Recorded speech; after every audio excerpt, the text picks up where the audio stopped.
നമ്മുടെ മരിച്ചുപോയവർക്ക് വേണ്ടി പ്രാർത്ഥിക്കണം. നിങ്ങളുടെ മരിച്ചു പോയവരെ കുർബാനയിൽ എവിടെ വെക്കണമെന്നറിയാമോ? നമ്മുടെ കുർബാനക്രമത്തിൽ കാസയും പിലാസയും അച്ഛൻ ഉയർത്തി, അത് കർത്താവിൻ്റെ കുരിശുമരണത്തെ കാണിക്കുന്നതല്ലേ?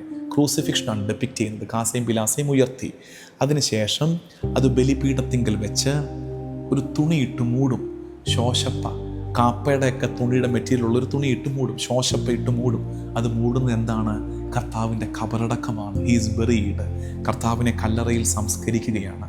ഇനി നമ്മൾ താഴെ വന്നിട്ട് ചൊല്ലുന്ന പ്രാർത്ഥനകളിലെ പിതാവിനും പുത്രനും പരിശുദ്ധാത്മാവിനും സ്തുതി, ദൈവമാതാവായ കന്യകാമറിയത്തിൻ്റെ നീതിമാനായ മാറിയ ഔസേപ്പിൻ്റെ സ്മരണ വിശുദ്ധ ബലിപീഠത്തിൽ കൊണ്ടാകട്ടെ എന്ന് വെച്ചാൽ എവിടെ? ഈ ശോശപ്പയുടെ അകത്ത്. കല്ലറയതല്ലേ? ശോശപ്പയുടെ അകത്തേക്ക് മറിയത്തെ യൗസപിതാവിനെ വെക്കുന്നു. അത് കഴിഞ്ഞുള്ള പ്രാർത്ഥനയിൽ തോമാസ് ലീഹായ രക്തസാക്ഷികളെ വയ്ക്കുന്നു. അത് കഴിഞ്ഞിട്ട് ചെറിയവരും വലിയവരുമായി ഉദ്ധാനം പ്രതീക്ഷിച്ച് കർത്താവിൽ നിദ്ര പ്രാപിക്കുന്ന എല്ലാവരെയും അവിടെ വയ്ക്കുന്നു. നമ്മുടെ പ്രിയപ്പെട്ടവരെ, നമ്മുടെ മരിച്ചുപോയവരെ നമ്മളെ തന്നെ എവിടെ വെച്ച് ശീലിക്കണമെന്നറിയാമോ? കാസയോട് പീലാസയോട് ചേർത്ത്, കർത്താവിൻ്റെ കാസയുടെ പീലാസയുടെ ചാരത്ത് ശോശപ്പയുടെ അകത്ത് വെക്കണം ഓരോ കുർബാനയിലും. എന്താ കാര്യം? കുറച്ച് കഴിയുമ്പോൾ നിങ്ങൾ ശ്രദ്ധിച്ചാൽ മതി, ഈ ശോശപ്പ നിവർക്കും, തുറക്കും എന്ന് വെച്ചാൽ എന്താ അതിൻ്റെ അർത്ഥം? കർത്താവിൻ്റെ കല്ലറ തുറക്കപ്പെടാനുള്ളതാണ്.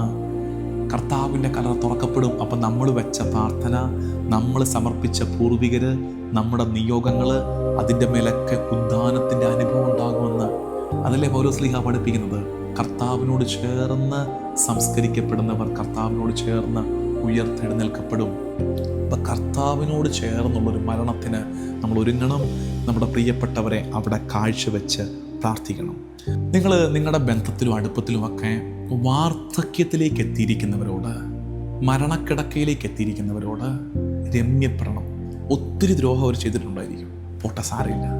നിങ്ങൾ അവരോട് ദ്രോഹം ചെയ്തിട്ടുണ്ടായിരിക്കും, ക്ഷമ ചോദിക്കണം. മരണത്തിന് മുമ്പ് രമ്യപ്പെടണേ. എല്ലാവരും ഈ ദിവസം, ഇന്നോ നാളെയോ ആയി, നിങ്ങളുടെ വികാരിച്ചന്മാരുടെ പക്കൽ പൂർവികർക്ക് വേണ്ടി ഒരു കുർബാന അർപ്പിക്കാൻ നിയോഗമേൽപ്പിക്കണം. നിങ്ങൾ ഇങ്ങനെ കൂടെ ഓർക്കണേ, ശുദ്ധീകരണ സ്ഥലത്തിലുണ്ടല്ലോ ഒത്തിരി ആത്മാക്കൾ കാണും. എന്ന് വെച്ചാൽ മക്കളെ നന്നായിട്ടൊക്കെ വിശ്വാസം പഠിപ്പിച്ചതാണ്, പക്ഷെ മക്കളാരും ഇപ്പോൾ പ്രാർത്ഥിക്കുന്നില്ല. മക്കളാരും അവർക്ക് വേണ്ടി പ്രാർത്ഥിക്കുന്നില്ല. അവർക്ക് വേണ്ടി ഭൂമിയിൽ നിന്ന് പ്രാർത്ഥന ഉയരുന്നില്ല. ആരറിഞ്ഞു നാളെ നമ്മുടെ അവസ്ഥ അങ്ങനെ ആകുമോ ഇല്ലയോ എന്ന്? അതുകൊണ്ട് പ്രാർത്ഥന ആവശ്യമുള്ള എല്ലാവരെയും, നമ്മുടെ പൂർവികരെ മുഴുവൻ ഓർത്തും പ്രാർത്ഥന ആവശ്യമുള്ള എല്ലാവരെയും ഓർത്തും, ലോകത്തിൻ്റെ ഏത് ഭാഗത്താണ് നിങ്ങളെങ്കിലും കുർബാന ഈ ദിവസങ്ങളിൽ ചൊല്ലി പ്രാർത്ഥിക്കണമെന്ന് ഓർമ്മിപ്പിക്കുന്നു.